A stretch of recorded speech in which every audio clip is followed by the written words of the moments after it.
have some fun with the intro. Have you thought about that? Why don't you start off, since you're always better at intros than I? Thank you. It's taken you 5 years to get to this realization. No, not at all. I've always said that. Okay. And this It's is our taken first... you 5 years to listen well enough to be able to actually hear me when I talk. It's taken me 5 years to get to the point when I learn enough to be able to say that. Right? This is all on camera. See? I know, okay, I know. Here we go. Okay. So, this And is... since I'm the editor, we'll decide who's going to do what. So okay. you're the editor, huh? Bob, you're on. Finally. So today is Friday the 25th of February. And we are here at the Phoenix International UFO Congress, and it's our great pleasure once again to be meeting with our old friend Bob Dean. And I have this feeling that he may be an older friend than just 2 or 3 years. Who knows? And I'm delighted to have this opportunity to share a vintage-style Camelot interview in Bob's presence. And Bob, there's something very remarkable happening here, that the three of us are together in the spirit of It's a nice reunion. A reunited family. And I'm genuinely delighted to be here. So I'm Bill Ryan from Projekt Avalon. And I'm Carrie Cassidy from Project Camelot, and we are also both from Project Camelot. An interesting dichotomy. Things get pretty complicated, you know. No doubt about it. So, Bob, the reason we're here with you today is because you made some comments on the stage that I want to challenge you on, and I'd also like you to talk a little bit more about a few other topics, okay? And I think that all the time that we've interviewed you, you always keep a few cards hidden. And I would love for you to start to reveal some of those things. And I realize that, you know, you put yourself in danger and other people in danger when you do reveal too much. And so with that in mind, I assume you're going to be as careful as you ever are. I would love you to disclose as much as you can, because who knows how many more opportunities we're going to have to really get you on camera, and especially in this arrangement with the two of us here, just like old times. Well, you know, I have this feeling sometimes that Bob's going to outlive us both, actually. I know, he looks fabulous, so this, you know, it should be against the law to look so wonderful. At, what, 82? Are you 80? I'll be 82 next week. Lovely. All right. 2nd of March. Fabulous. Happy birthday, Bob. And as I said in my speech yesterday, every time I get out of bed, I'm in a state of shock that I'm still here. But I am still here because apparently I've not completed what I came to do. Apparently not. Well, you're needed. That's for sure. What do you feel you are here to do, Bob? Something which I said to you just the other day is that the information that you share isn't as important as the inspiration that you provide. And I wondered what you felt your job really was. It took me a long time to reach the conclusion of why I really was here. I don't think there's a person on the planet that doesn't at some point in their lives ask themselves, who the hell am I? Why am I here? What's the purpose of life? What's it all about? Alfie, as the saying goes. It took me a long time to come to terms with why I was here. I shared with you some time back about the fact that I'd had a number of past life hypnotic regressions. And that opened a can of worms for me. But it also indicated to some degree why I really had come this time. Because like everyone else, I've been here many times. And as both of you know, I'm sure that the human spirit is infinite, immortal. We incarnate here, we come and go to school.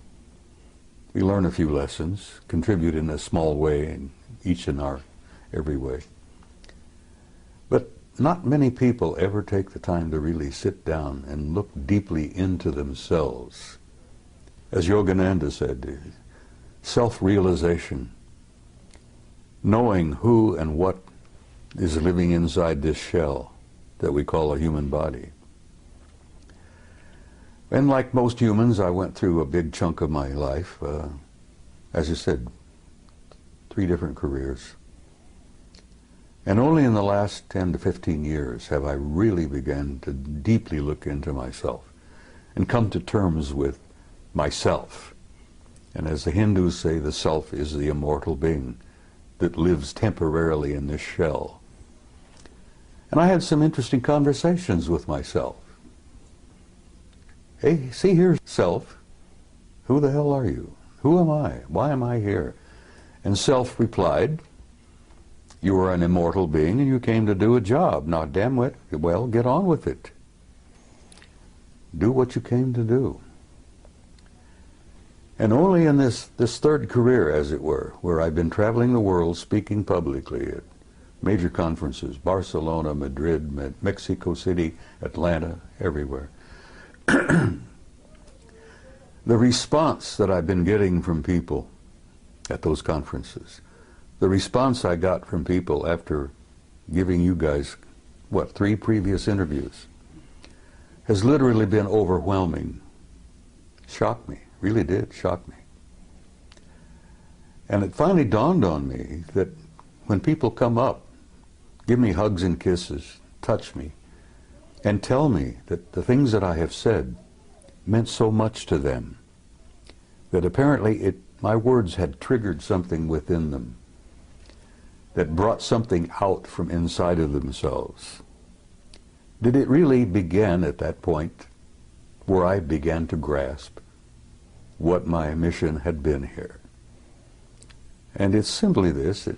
You know, I'm not a great scholar, I'm not a great philosopher, I'm not a great much of anything. But when I speak to people publicly, here, there, and everywhere, apparently I touch a nerve somehow. And it's almost electric. It's kind of mysterious. And they come up and grab me and hold on to me and tell me what I had to say meant so much to them. And I say to them, I'm not telling you anything that you don't know. I've never told anybody anything that you don't know within yourself. I touch them. Remember the old Hindu story where the holy man, the guru, goes up and knocks a person in right between the eyes, and then all of a sudden they wake up? Well, I found that apparently I've been doing a little bit of that, because I've been reminding people who they are, what they are. And I remind them that you're not just the human body that you see in the mirror. You're an immortal being. You've lived forever. God knows how many eons of time we've been at this.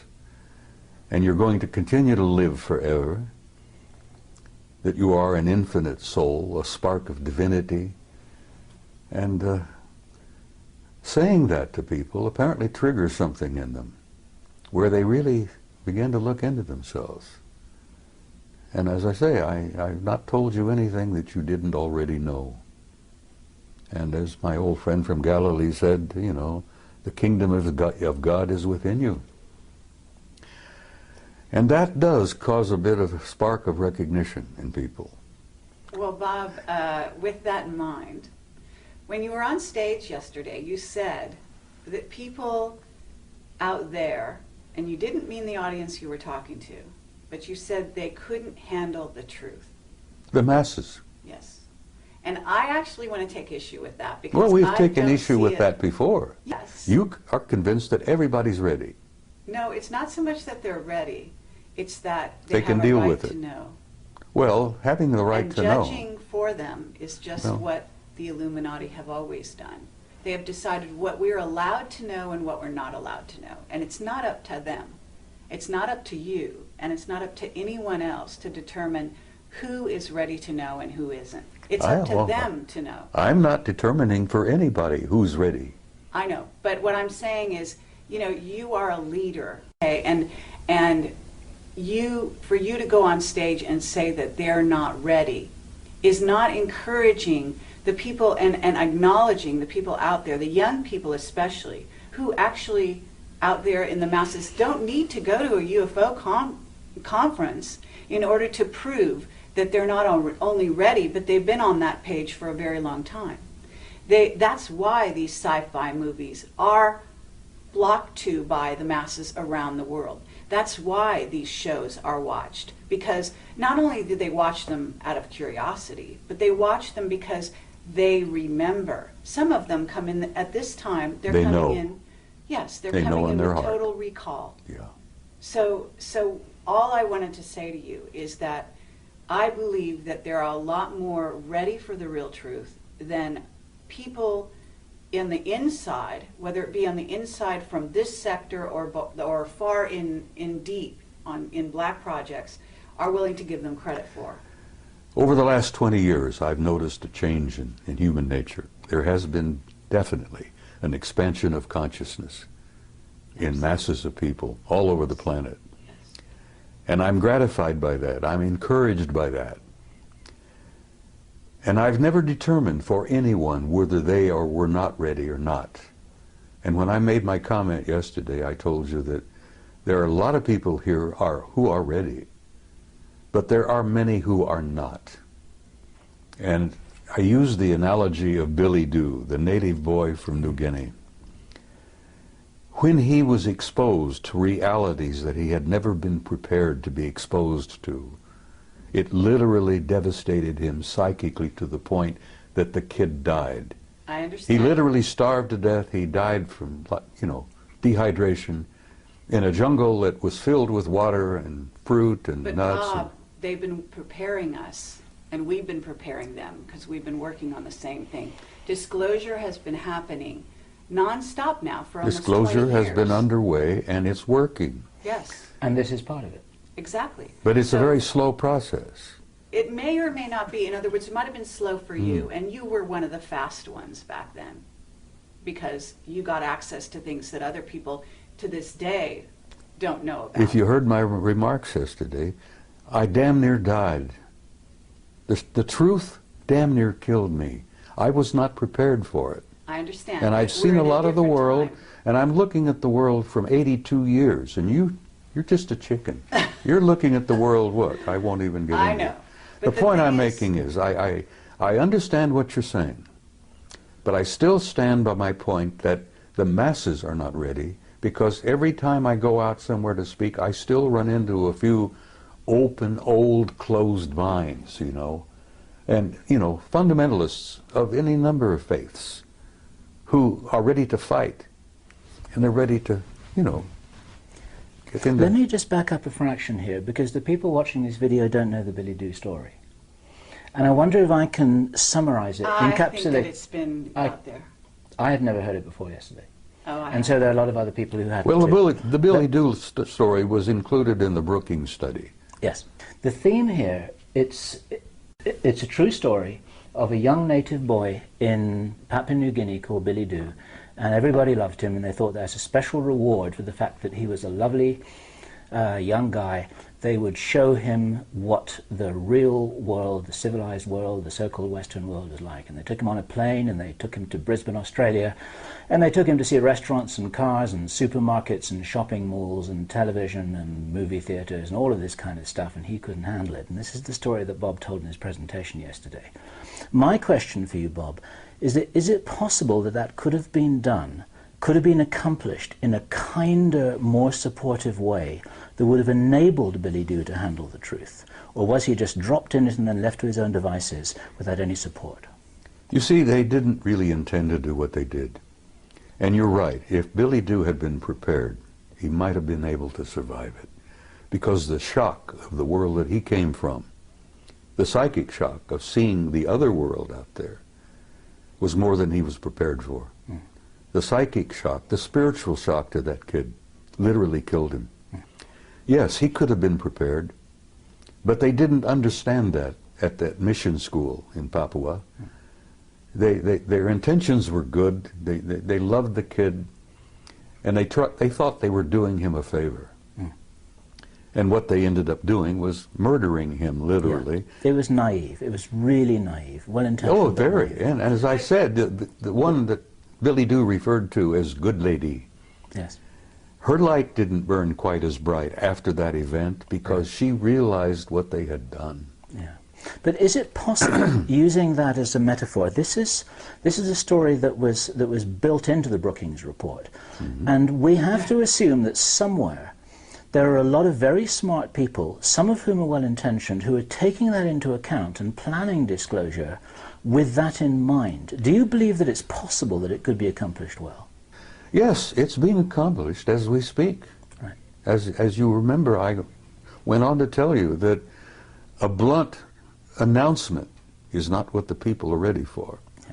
But they are enduring what I call an ongoing disclosure, a process that's been underway for over 20 years now, maybe longer, where they are being prepared through what I call subliminal education, through movies, books, novels, magazines, you know, even games. To say nothing of Project Camelot and Bob Dean. Well, Project Camelot, honey, as I said, you guys have had an impact on the world that I don't even today really think you two grasp. Your impact has been overwhelming. Well, let me tell you the letters we get. We get letters, we get people coming up to us saying we changed their lives. Exactly. Saying they started from zero and that we opened this for them and they basically are growing in leaps and bounds and they come to us and thank us. Okay, this is the keynote, is that they thank us for that. And I have to say that we cannot look at Billy Dew, if that's his name, as just a physical body. You talked about eternal beings. This is a soul who came to the planet in a certain state, on a certain level of awareness. Now, prior to Billy Dew being in Papua New Guinea, he could have been any number of other places, and he was probably a star to begin with. Yeah. And there's also the aspect that this kind of thing could have been targeted to maybe the person that was least prepared in that group of people that he was among to handle these kinds of things. You see, I think Margaret Mead, who I believe was the one who delivered the story of Billy Dew. Who was an Illuminati, yes. Yeah, she was an incredibly bright lady, and she had had years and years of experience working with primitive societies. And I think she was the one responsible for getting that into the study. Yes.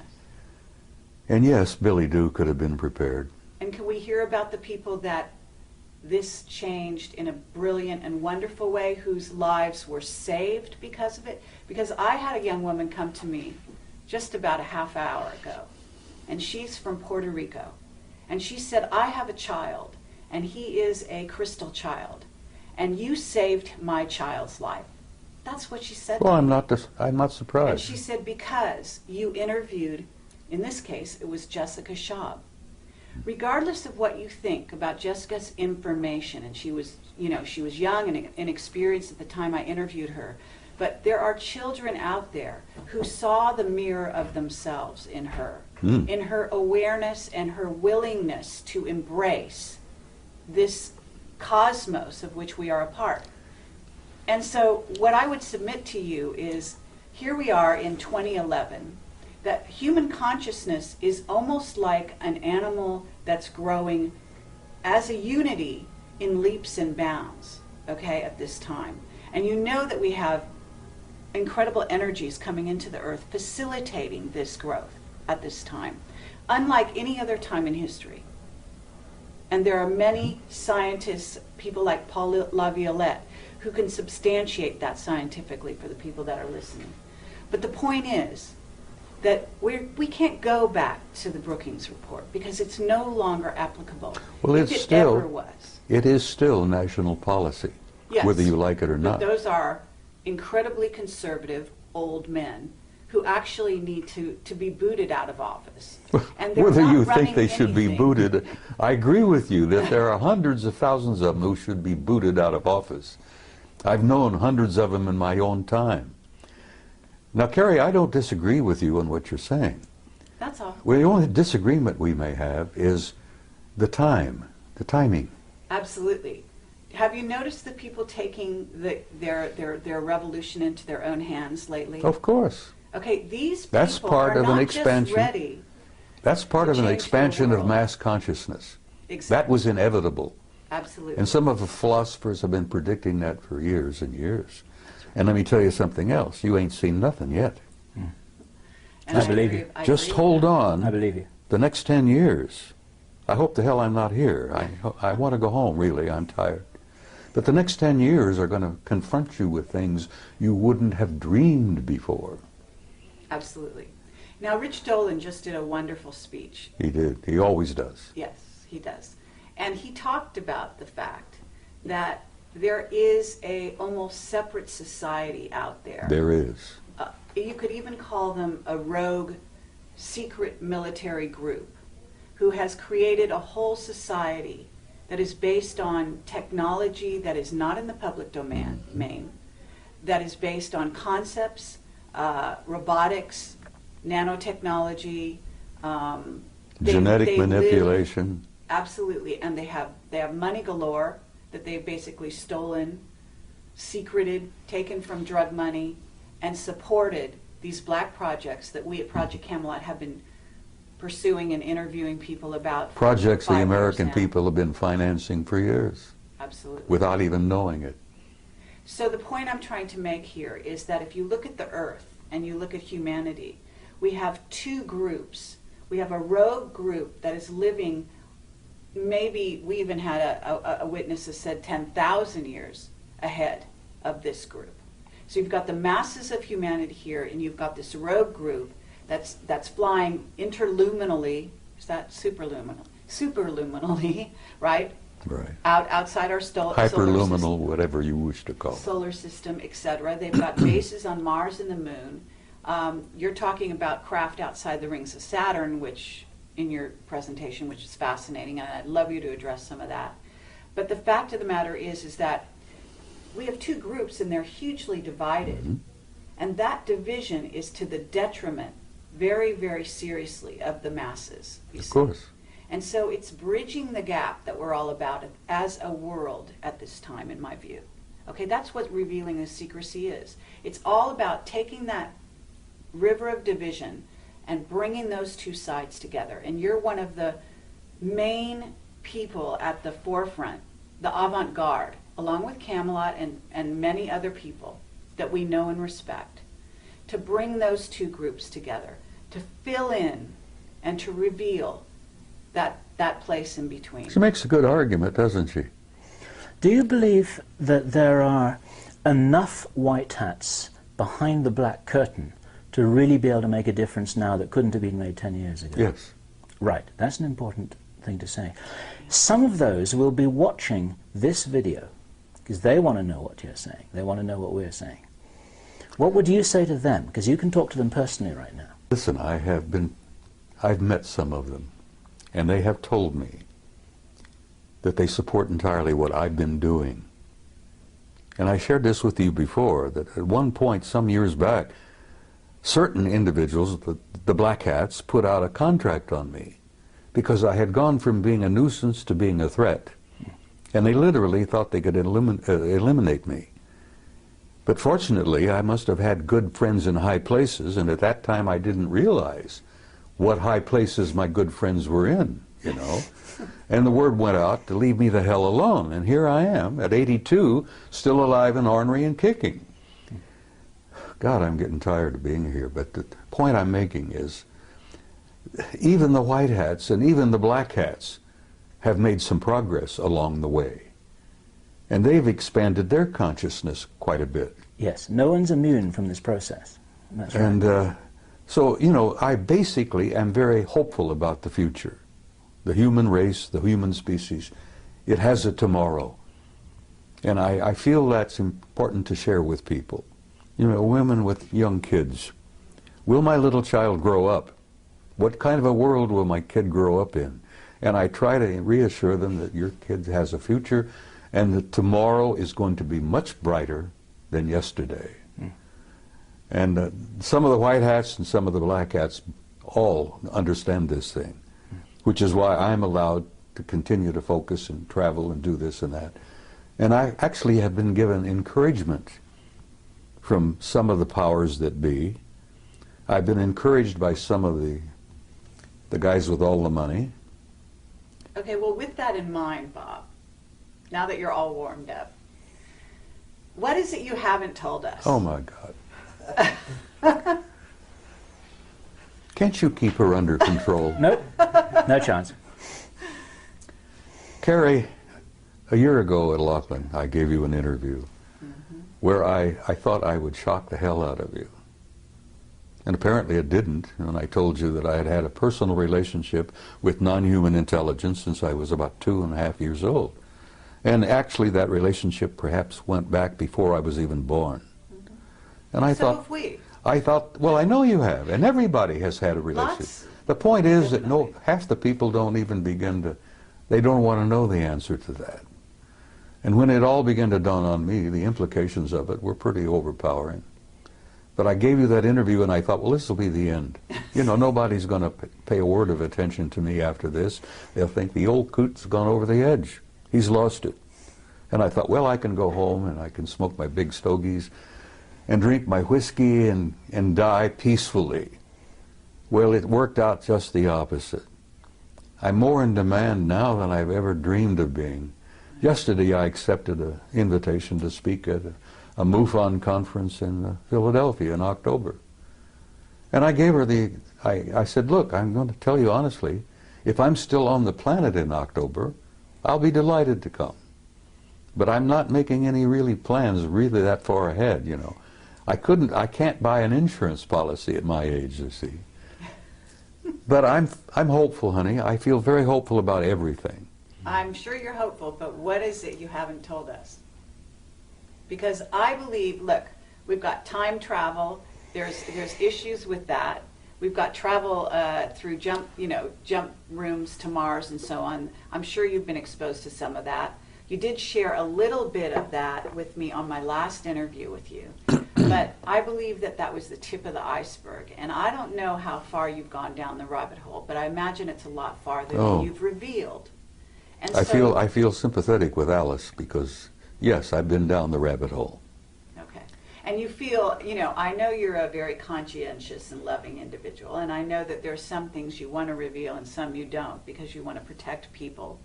And I don't think you have a whole lot to protect in terms of yourself at the moment because, as you said, you're protected. And we have also been threatened in the last year and a half, each of us in different ways, our lives, as a result of what we've done. But that just tells you that you're on the right track, and as far as I can tell. Well, from time to time, I felt like the guy on the street with the raincoat who pulls it back, exposes himself, you know, and then somebody comes along, they grab him and haul him away to the rubber room, as it were. I felt that way for quite a while. And yes, there are many things that I have not shared with you. How about this? Wendell Stevens passed on recently, and he was a very good friend of yours. I knew Wendell for 35 years. Okay. And you told me that Wendell said some last words to you. Would you well, share Wendell that? and I had shared a lot before he got really sick, became ill. I had encouraged him for a long time to admit publicly that he himself had had personal relationship with some of them. And he said, Bob, I can't do that. He said, every ounce of credibility that I've had over the years will go down the tube if I say that. And I understood what he tried to say. You know, he was getting older and he didn't need any bumps in his life before he departed. He was feeling bad and he felt, you know, he knew he was leaving. And he says, I don't need any of that heartbreak and that upset stomach. I've told what I've learned, I've told what I've seen, I've shared the photos, I've spoken at conferences. He literally created this world conference in 1991. The UFO Congress. And I had the privilege and honor of assisting him in putting that together in 1991. And as I've told you before, that's when I really came out of the closet and began to violate my national security oath.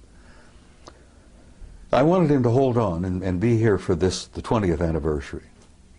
But he went home in September. And I loved him dearly, and I love him still because I know he's alive and well. There is no death. And when you come to terms with that, it's kind of a shock. You know, the people who buy tombstones and buy the little plots in the cemeteries and all that. And I say to them, you guys don't understand. You know, because once the spirit leaves, that's nothing but a husk. Burn it up, sprinkle the ashes, and go on. Can you imagine how much real estate could be saved if we did away with cemeteries? Anyhow, I'm shaking up some people, I'm sure. There are traditionalists out there who will hear this and think, he's out of his damn mind. But yes, there are things I haven't told you, and there are probably things that I cannot tell you. I think I told you in that interview. What would happen if you did, Bob?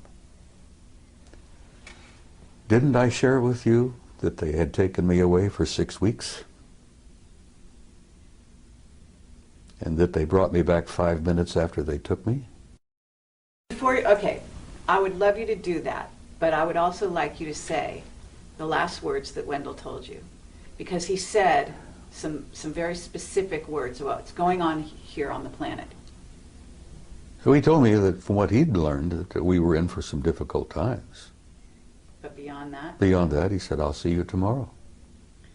Beyond that, though, well, I'm going to reveal it then. I mean, he basically said they're in control. The people, the beings. He knew control. that, and I've said that essentially. Well, you know, how did he phrase it? You know, well, I will go back to my interview with Bob Bigelow, and I'm banging on the table. And this was years ago when I still got frustrated and expressed my, vented my spleen, as it were. And I'm sitting with Bigelow. I bought him lunch, by the way. Now, I'm one of the few people who can say I took a billionaire to lunch. Anyhow, Bob, if you're watching this, you remember our interview, our talk. I'm banging the table because I was so frustrated and aggravated. And Bigelow said, calm down, Bob, calm down. He says, everybody has an agenda. And I said, yes, that's one of the things I'm angry about. Everybody's got their own damned agenda. And he says, Bob, there's only one agenda. Only one agenda. And I says, what is that? He says, it's their agenda. Always has been, is, and will always be until we grow up. Now, Bigelow shared that with me. Wendell shared that with me. He said he'd learned that, there's only one agenda. They're not only merely in control, they've been in control from the beginning. And they are controlling disclosure.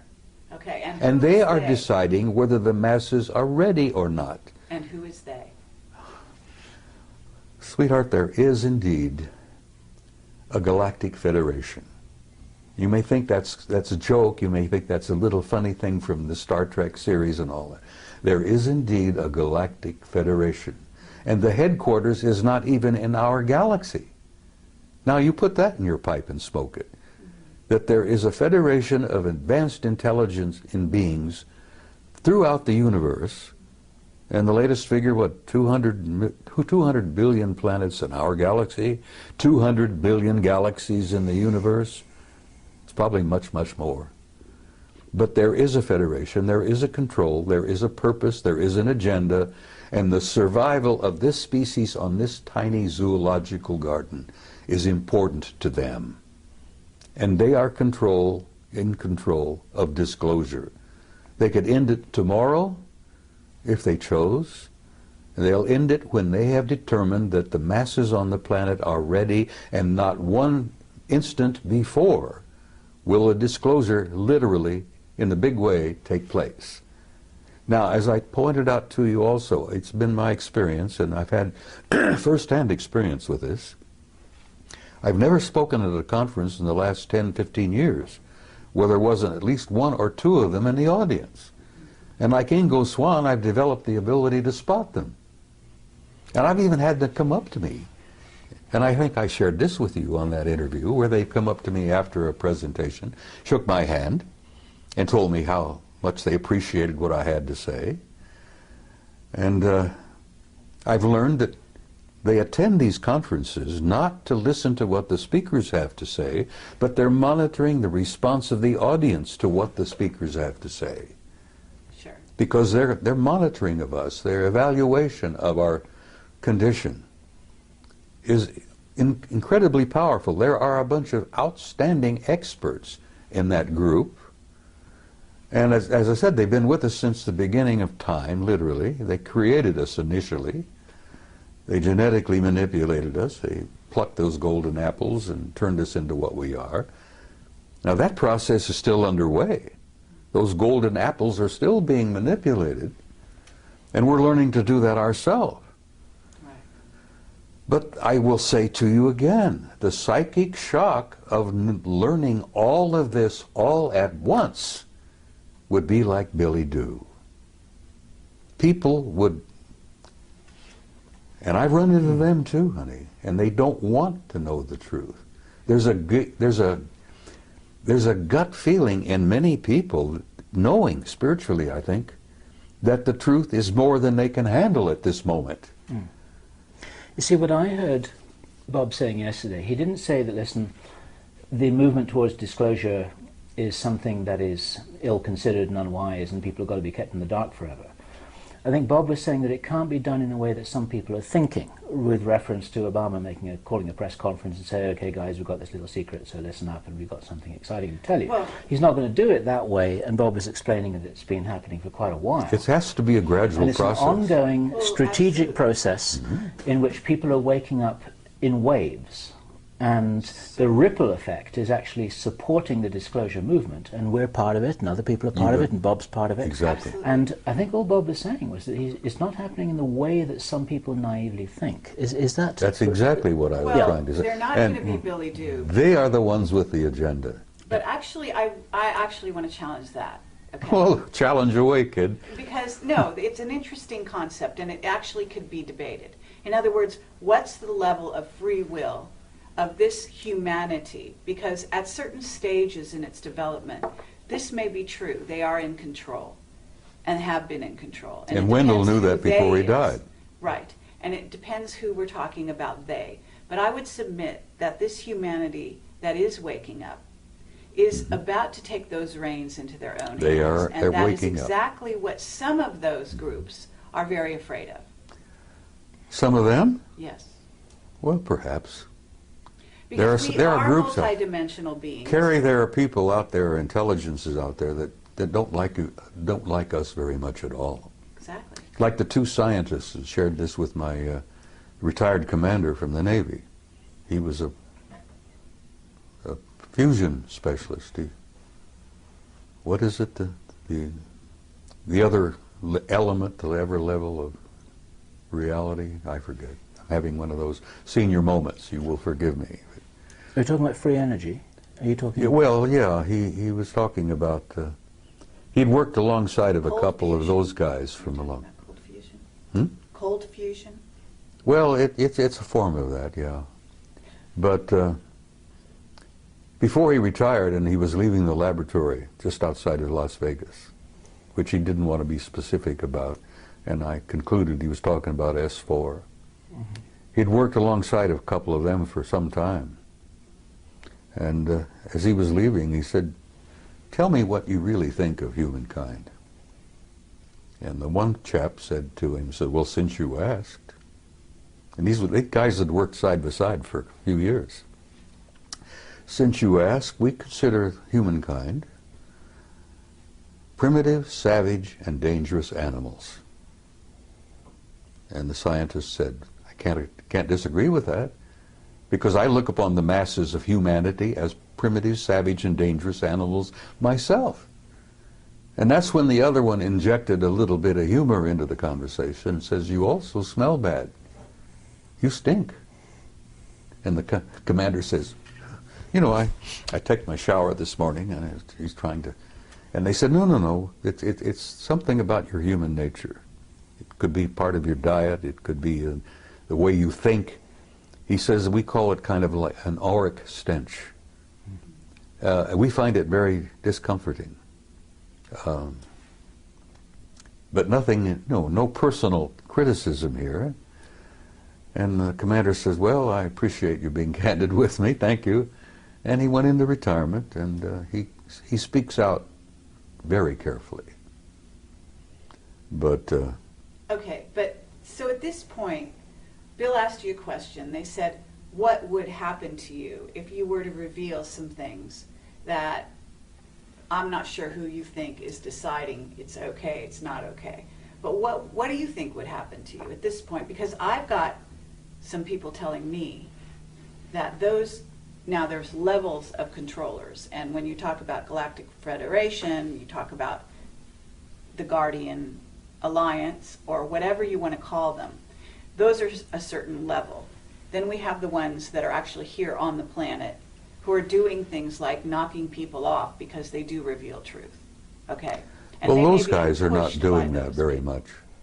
Most of knocking people off are some of our black shadow government Exactly. people. So I'm asking you, if right here and now you know what you can say and you know the limits of that, I'm sure. By now. I can say almost anything now Okay, great. because I don't worry about it anymore. And So frankly, you're- I don't care what our shadow government thinks about it. I know this, that I've gotten some good friends in high places, not merely up there, but back in Langley and a few other Absolutely. places. You know. Absolutely. I became a nuisance, then I became a threat, and then I ended up, I'm an asset. An asset, exactly. Yeah. Exactly. You So are I've been an asset. encouraged, my health, you know, I'm still being looked after, I'm still being invited, and I joked with, I think you maybe, about, I don't travel anymore, cabin class. I had a bad experience coming back from Barcelona. And, you know, I'm not a snob, but I'm sitting in this big jet in the middle section. And bless her heart, there was an enormously overweight lady on my right who kept falling out of the seat. There was a squalling brat on my left. And here I am. I can't stand in line to wait to pee anymore, you see, because of my age and a couple of little infirmities that I have. And I said, look, I'm not going to travel cabin class anymore. Guys, if you can't buy me a business class ticket, I'm not coming. Well, good God, I thought that would be the end of that. No more trips. I was shocked. Oh, yeah. They're buying business class tickets for me all the time. The guys in Madrid bought me one, you That's know. right. Absolutely. And the guys in Pennsylvania, which I will, if I'm still here, will be speaking out in October, bought me a business class ticket. And well, they should. So six days you disappeared. You came back 5 minutes No, later. I was gone 6 weeks. 6 weeks. Okay. So tell And they us- brought me back 5 minutes after they took me. Now, there are people out there who are watching this who think that I'm totally insane. And I don't care. Because I went through that period also, you know. I've shared with you, I went through 3 stages. I began to think I'm losing my mind. That was stage 1. Stage 2 was I became convinced I had lost my mind. Now I'm in stage 3. I'm sane, and the rest of the world is nuts. And whether you guys like it or not, that's where I am today, and I'm comfortable there. In support of you, Bob, there's a guy called Michael Ralph who published a book called The Mars Records. Have you heard his story? Does it I've ring heard a the bell? name, I think, but Okay. I'm not familiar with it. In a nutshell, Michael Ralph, who worked, I believe, for the US Navy, recovered memories that showed that back in the 1970s, he had been taken to Mars on a tour of duty that lasted over 20 years. And when that tour of duty was completed, then he too was returned back to his original timeline the moment after he left it. Doesn't with his surprise me a with his bit. memory wiped. Now, you can't get mainstream establishment scientists to listen to that without saying poppycock, balderdash, can't be. It's like Stanton Friedman says, they say it can't be, so it isn't. But we're not trying to talk to the mainstream scientists here. We're probably They're the worst. we're probably talking to the 12-year-old kids who say, yeah, that sounds pretty cool and it sounds real to me. Well, your 12-year-old kids are more broad-minded than some of our establishment scientists. And they will be establishment scientists later. Well, someday. And well, that's because they haven't been through our educational system. That's right. They've Their, been their minds have not been stunted. been programmed Yeah. for a number of years. It's been very clear to us for quite a while that we're primarily talking to the future establishment. Of course you are. Not the present establishment. We're You're talking to people of tomorrow. We're talking to the kids, and the kids are our future. And if we can wake them up, point them in the right direction, and inoculate them against what they're being told by their teachers, then that helps the ball roll a I little agree. bit faster. Okay, so but tell us about your experience disappearing for 6 6 months? weeks? Weeks. 6 weeks. It shocked the hell out of me. Where'd you go? I don't know. I don't know whether I was on their home planet or whether they'd taken me through a doorway, a portal, into another dimension. Okay. I heard the name Milena mentioned as to where we were.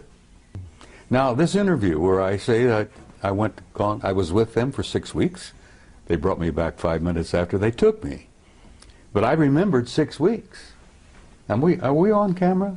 We're on camera. All right, well, look, people said, what did you eat? And I said, I asked for bacon and eggs. I had steaks, I had pork chops, just about anything I wanted, I got. I went to the bathroom, you know, my physical functions continued for 6 weeks. I literally lived 6 weeks with them. And you asked me where, and I can't tell you where. The name Melina came up. Now, I don't know whether that was a city, because it appeared to be a city of some kind, a community. There were libraries, there were audience halls, lecture halls. God, the libraries, you wouldn't believe. Was it a very advanced society? Oh my God. No, I asked about this. I never saw a fire department, a fire truck. I never saw a cop. I got the impression there was no such thing as a police department. And the people that I was introduced to, people I got to see in 6 weeks, were very human. Looked, you know, just like we do. But there was something about them that was totally different. They had an air of peacefulness. They had an air of incredible knowledge. What did you do during that time? Why did they take you? Asked questions and was shown things. As I said, the things that impressed me the most were the libraries, the records. You would call them akashic records, I guess. Mm. I was told that in this one facility that every event in the history of the universe was there to be retrieved at will, if you wish. You could bring down, download literally, ancient Greece, the pyramids, the ancient Sumer, the first Anunnaki visit to planet Earth 200,000 years ago. It was all there. The life of every human that had ever lived on this planet was all there in that library. Now, can you imagine the computer technology that would allow that where you can retrieve it at a poke of a button, and there it is. You get a wide screen, and you can literally almost relive it. The history of the human race was there. So you had the experience that Billy Doo had? I was shocked. Bill, I damn near died. It was not what they were sharing with me and what they were showing me. It was the shock of coming back. Now, it's very close to when people have a near-death experience and they go over and they look around and they see the reality that they're literally a part of, that they were part of before they incarnated here. They'll be a part of it when they depart from here. But when you see that, I don't think, most of the people I've talked to who've experimented with near-death experiences, very few people want to come back. Mm.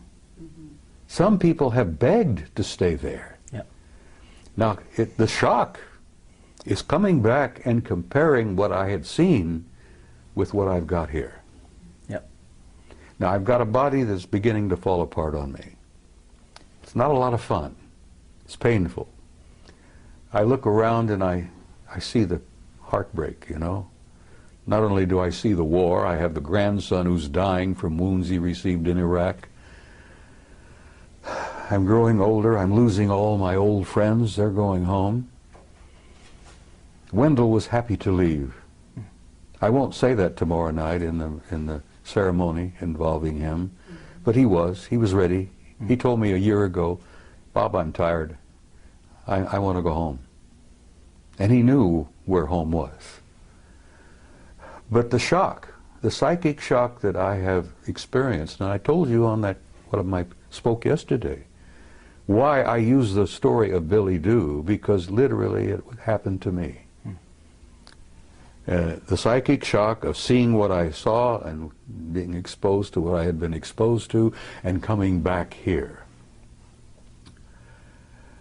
It damn near devastated me.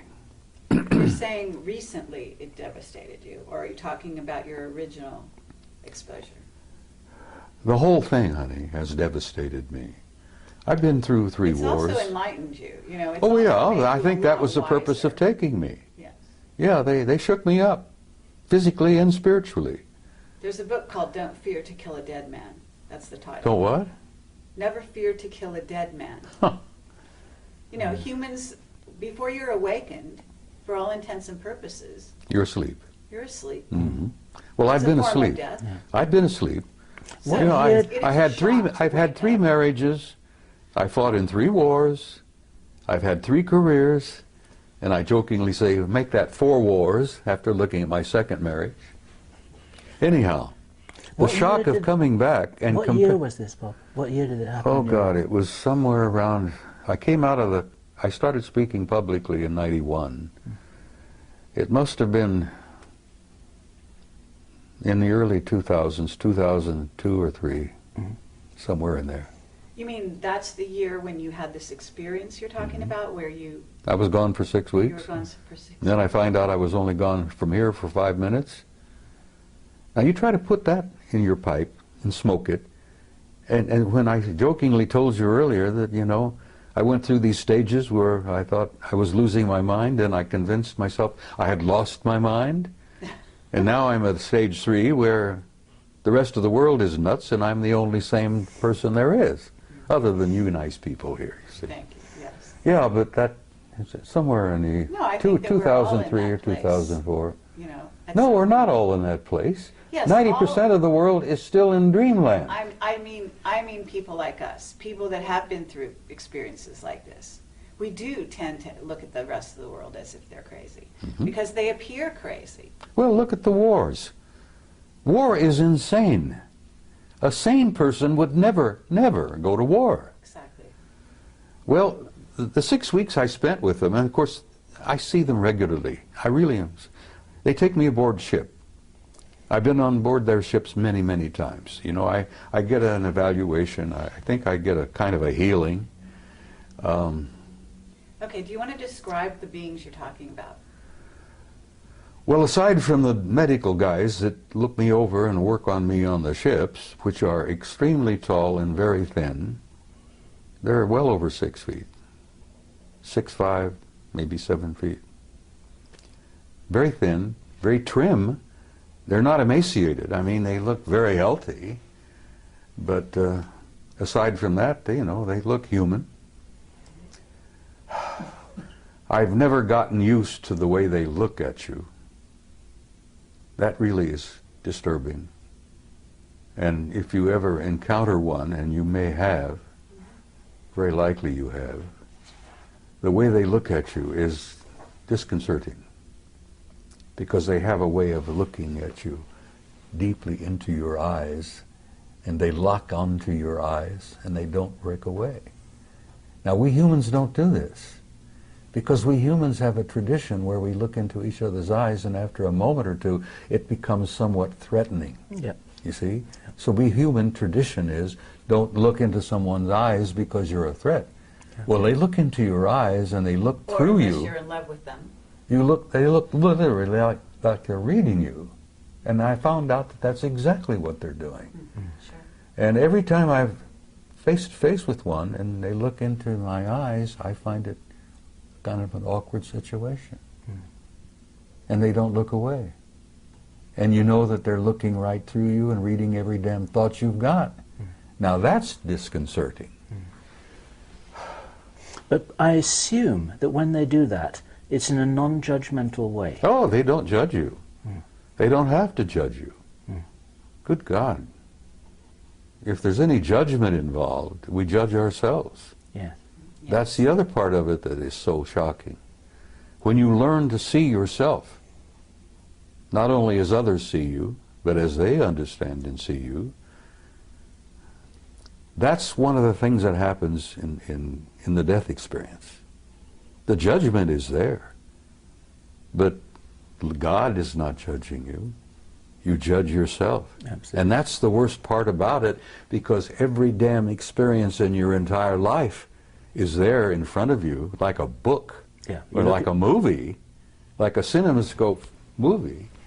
And you look at yourself, and then you're the worst judge of all when you look at yourself and say, oh my God, Because in the death experience, and I've been through that hundreds of times, you feel the emotions of every person you've ever been involved with in all of your lives.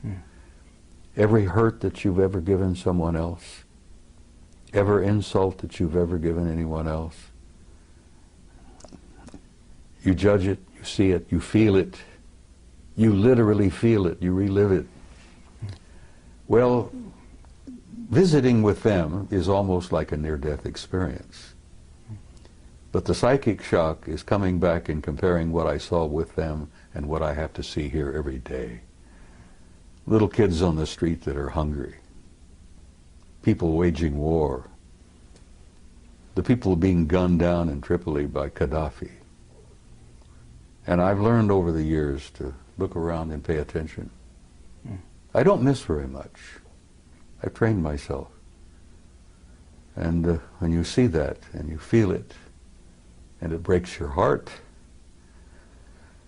to see that and to feel that. And then you understand, I think, why I want to go home and where I'm tired. I really am. But I'm going to hang around a little longer because I have been told to. And you're a guiding light to many people.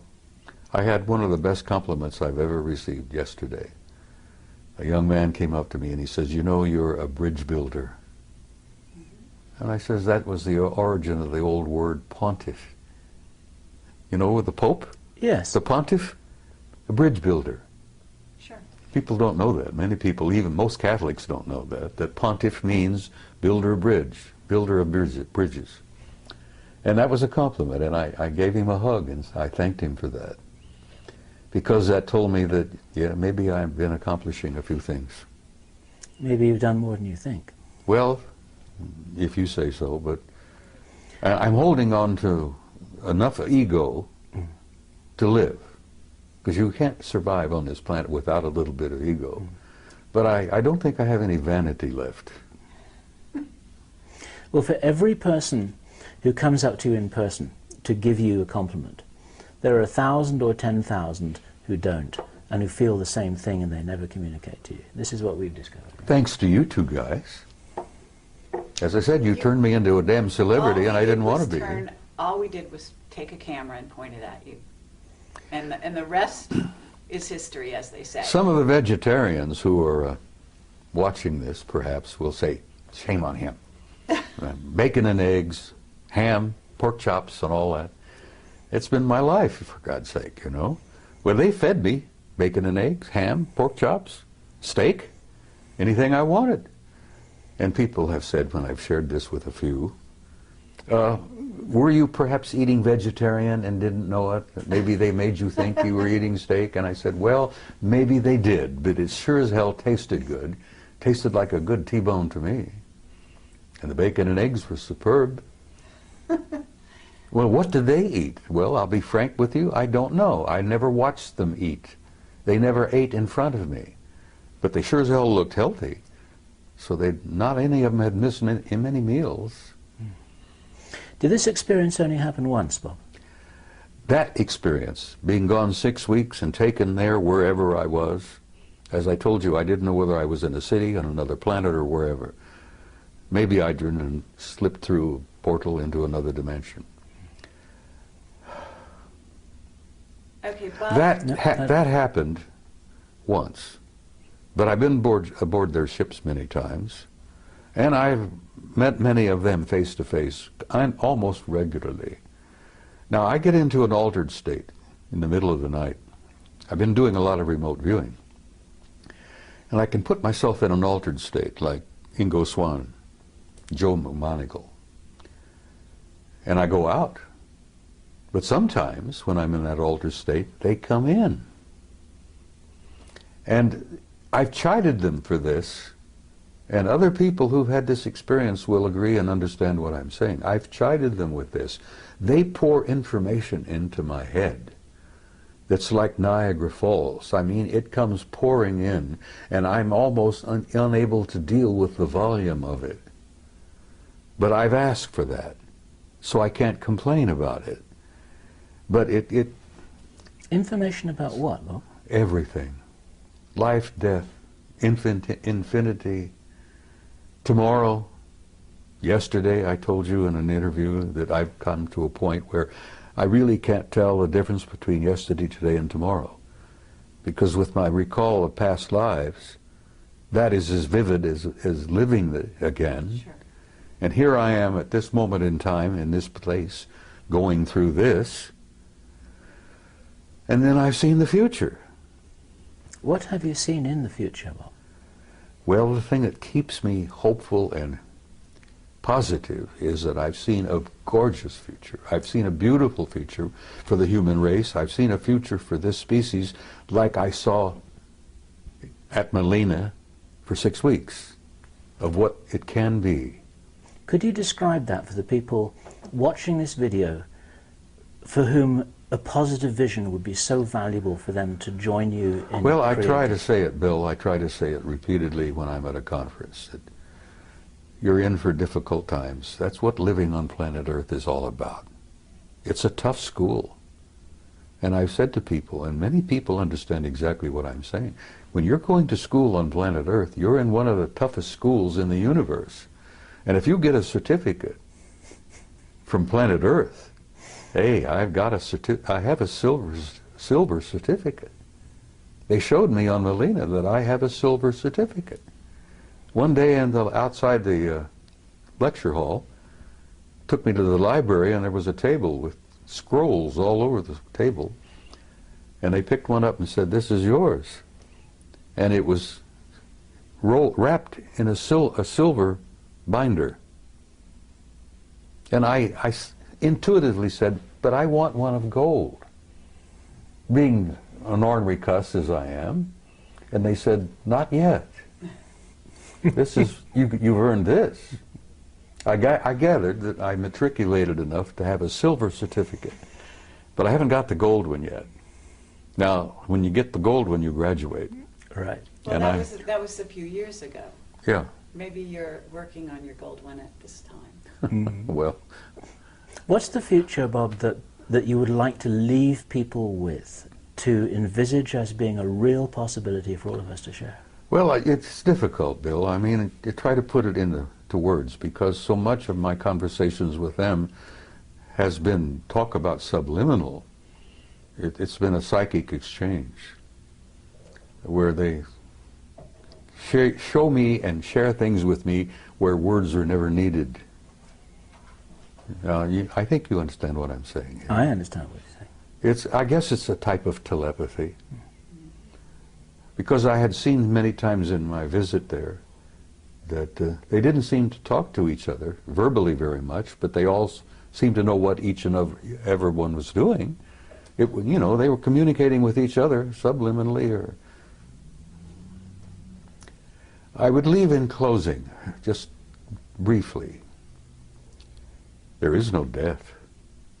People should not fear death. Now, there are a lot of not very nice ways to die, but there is no end. There's no death. Everyone is a spark of pure divinity, and there is a God.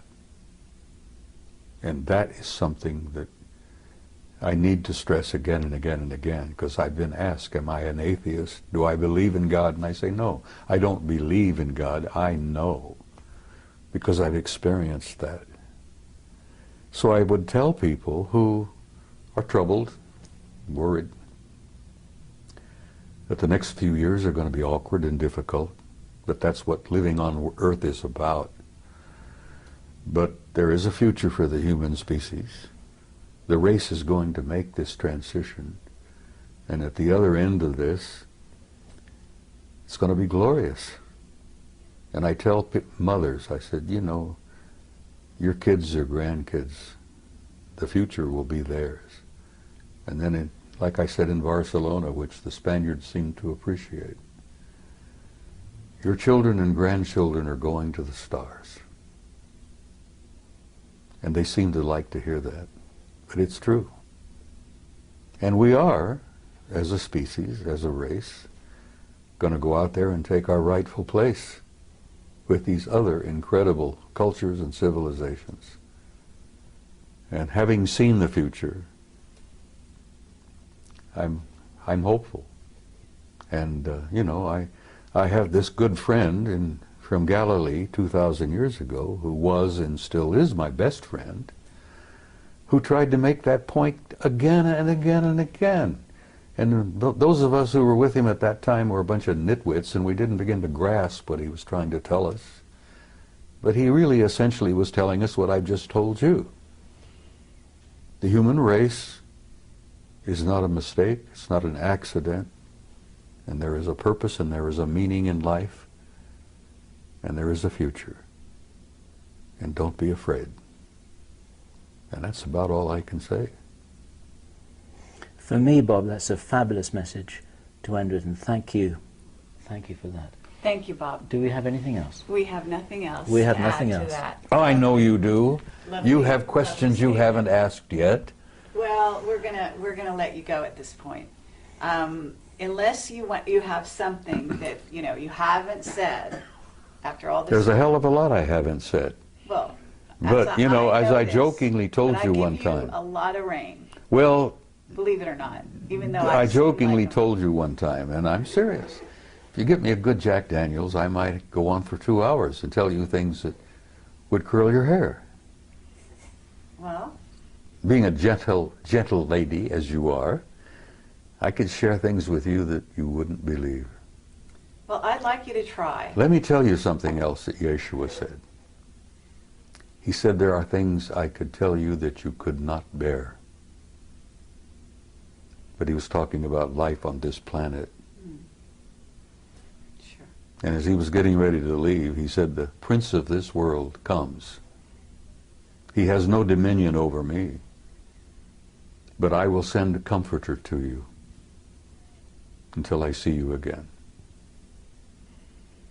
And I often wondered about who the prince of this world was, who didn't have any dominion over him. Right. And I have learned since that every planet has a kind of a caretaker, an authority. Every system has a higher authority. And the galaxy is divided into 4 parts, quadrants, and the Galactic Federation headquarters isn't even in our galaxy. Now that's pretty hard stuff to walk away with, you know. You say that to people and they go, you know, well, good. It's something to take home with them and think about that night instead of watching TV. Okay, but got to understand that if you're doing any of that, you're watching TV, you're watching movies, you've been on the internet, certainly, then there's all kinds of information of that sort out there now. And I know that you don't spend hours on the internet. I avoid it like the plague. So Let me I tell have you- to tell you that that information is not a shock whatsoever. Well, let me tell you something that might shock the hell out of you, and maybe it won't, because you're a pretty bright kid. What if you were to tell the average guy out there that this is a hologram? That's out there. We know that. See? Yeah, Doesn't the bother average you. guy out there. You prepared yes. yourself. What if I told you that what you think you see as a reality is not reality at all, it's an illusion? And then even further, what if I were to infer to you that all of this is part of a program? I know you're familiar with the movie The Matrix. Sure. Okay, well, you're pretty close. Shakespeare tried to make it clear, and I always convinced that that guy was one of them. He was a genius. I'm not even sure the guy we think of as Shakespeare was Shakespeare. There's some indications that it was someone else entirely. That's Yeah, right. but somebody wrote it. Anyhow, I always like the analogy of the play. You're a player in a play. That's right. You come in stage right, you prance about with your toy swords, you make love, you know, you go through all this, you have heartbreaks, misery, feuds, fights. God, all the plays together, bring it together. And then after it's over with, you exit stage left. And the audience out there in the universe calls for author, author, author, you know. Well, I happen to know there is an author, and there is a producer, and there is a director. I haven't met the original author yet, but I know of him. But we're all living a play. Yes, but we're also co-creators of that play. Oh, when you're in the middle of the stage, and you know, you're following the script as it were, but you're, what's the word? Improvising, adding your own words. Ad-libbing. Yeah, ad-libbing, yes. You're doing a lot of ad-libbing, and the degree of your ad-lib depends on how many lifetimes you may have lived. But we're in a play, kid. This interview is just a tiny chapter in a much larger play. Is there any other little pieces of information that, you know, because that's where the wider you open the door for people, the more they are able to go through the door and carry on from here. It's like passing a baton. So you can pass the baton anytime. I'm not quite ready yet to pass the baton. All right. But And I'm going to tell you steps. that there are things I probably could share with you, which I have not. And I'm going to save one or two of those for maybe another interview. Okay. Fair enough. We're not going anywhere. We're gonna be here for you anytime you ask. Right here, today, tonight, there are people going on that stage. Just before we telling came us. here, you saw in a classic example of, what is it? Obfuscation? Obfuscation. An elderly gentleman, a Terrible. retired military officer, tap dancing all over the damn place. Exactly. Yes. And he didn't fool anybody. No. So that's Least what I'm of all- saying. Right the scales. Throw out some truth. I did. Yes, you did, but you don't. Life is everlasting. Life is infinite. No, not the philosophical. You're an immortal one. being. Well, those are the only things that really interest me anymore. I know. I hear you. Now, I know what you're looking I for. don't You're have looking any for the Jack down and Daniels dirty right this stuff about politics, the military-industrial group, the shadow government, the next major catastrophe. Well, I wasn't going to ask you to predict the future. That I wasn't going to do. Well, I already did.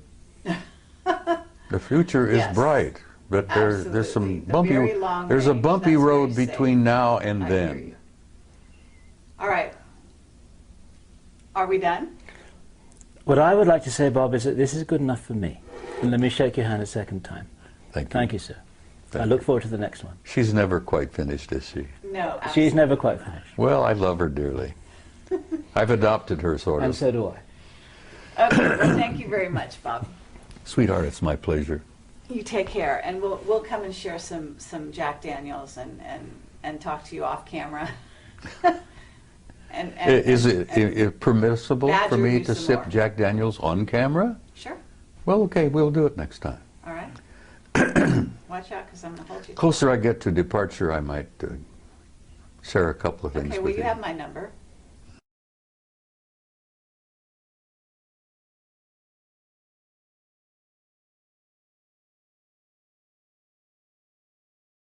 We're rolling. Okay. Well, Is that- I'm just not going to let this- you get away with murder. That's okay. Oh, Bob.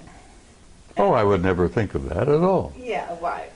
It's I'm a- just that, you're kind of a wily old guy. Go ahead, use the word you were thinking of. Yes, a wily old.